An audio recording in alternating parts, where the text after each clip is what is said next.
For 40 minutes, the crew lost contact with NASA as their moon blocked their signal, and a lot of what made today successful has its ties here in the DMV. Our Randy Hildreth spoke with a lunar scientist at the Goddard Space Flight Center about how they prepared for this moment and what's next. The crew flew around the far side of the moon Monday and is now headed back to Earth.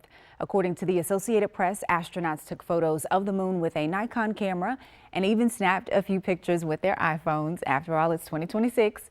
Scientists say as the communication hub, they'll help collect and release that data.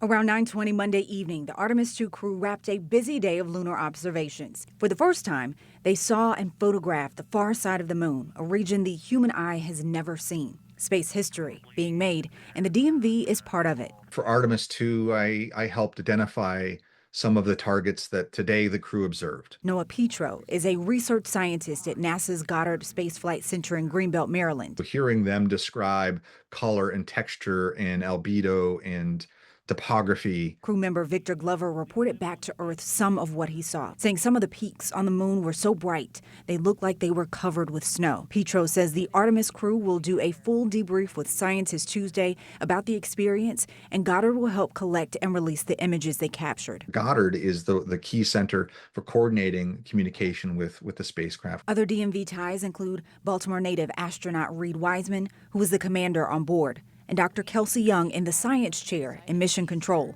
talking directly with the crew to help them interpret what they're seeing. Kelsey, a proud DC native, is not just breaking barriers, but shattering ceilings, and I think in doing a tremendous job. The mission is expected to conclude at the end of the week, with splashdown scheduled for Friday. Once the mission splashes down, that everything is over, because while this is awesome, the best really is yet to come. This lunar flyby itself also broke records. The crew traveled farther from Earth than any humans in history, bringing us one step closer to astronauts landing on the moon again in 2028. Reporting in the studio, Randy Hildreth, WUSA 9.